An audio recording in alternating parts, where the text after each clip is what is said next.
voice the blonde, heavy-set man. Rena said, "What good is having an unscrupulous employer if we have to follow rules like that?" "Beats me," Spangler said. "Any other ideas?" Justine said, "So far, all that occurs to me is to tell them to look over their shoulders every 50 feet, or hire us to do it for them." "That one sounds good. You can double my income. Which reminds me." He held up a sheaf of papers in his hand and shook it to make a shuffling noise. "I've got some last-minute changes to the assignments for tonight. One's for you, Justine.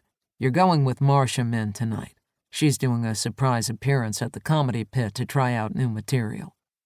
You're alone on this one, but the bouncers there know you and they're competent." He walked away across the big room and yelled, "Baker! Mitnick! Fresh assignments!" 2 hours later, Justine drove up to Marcia Min's building in her own small gray car. The policy at Spengler Nash was that surprise appearances at clubs should be actual surprises, so the celebrity needed to be spirited in. Justine liked it, because anyone who might cause trouble would not have time to dream up something ugly and get ready to do it. Justine looked up and could see Marcia's face in the window of her upper-floor apartment looking down at her. From so far away, Marcia looked like a child, a sad, lonely one. She disappeared from the window, and Justine returned her attention to the street, the sidewalks, and the nearby buildings. After about 5 seconds, she talked into the speaker on her phone. "This is Poole. I'm at the client's home and we're on schedule." A female voice said, "Acknowledged."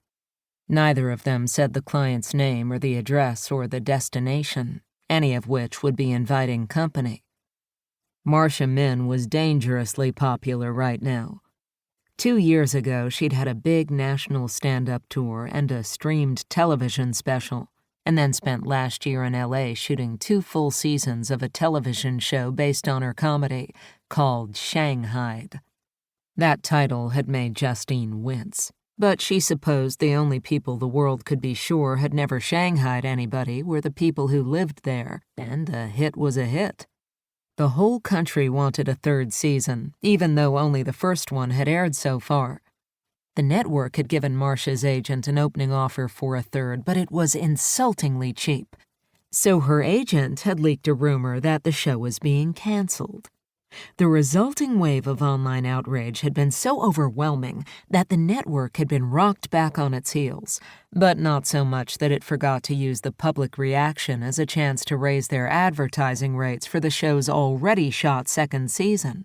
Justine suspected that Marcia's sudden impulse to test new material at the Comedy Pit was actually a quiet reminder to the network that any time she wanted to go back to making a fortune on the live performance circuit, all it would take was asking her agent to hire a bus.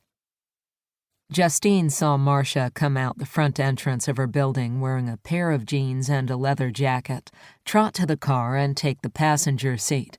"Hey, Justine," she said. "You know where we're going, right?" "Yep," Justine said.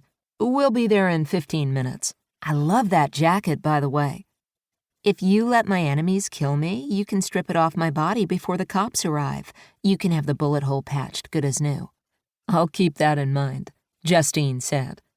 "Maybe we can even do a trade. I like those bodyguard suits you guys wear to some of these gigs. They have sort of an anime badass motorcycle emergency sex thing going on." "That's my world, all right," Justine said. "Let me tell you what I'd like to do when we get to the club. The bouncers are saving a parking spot in the back by the dumpster. There are 2 bouncers. I think both of them hired since you played there. Ali is a slim, dark man, about 40, who's a lethal martial arts guy, but he looks normal. Bobby is a big guy, looks like a college linebacker. I'd like Bobby to go in ahead to block the view of you a little until we get to the stage. I'll be right behind you, so nobody approaches you that way. You step right up onto the stage. Barry, the manager, will be acting as MC. He'll hand you the microphone and step away. The only lights will be on you, and I'll be at the front table to your center left. If you see a problem from up there, point at it." Marcia said, "Sounds good." "Great," said Justine. To keep listening to this audiobook, I've left you a link in the description so you can do it, at no cost thanks to Audible's 30-day free trial.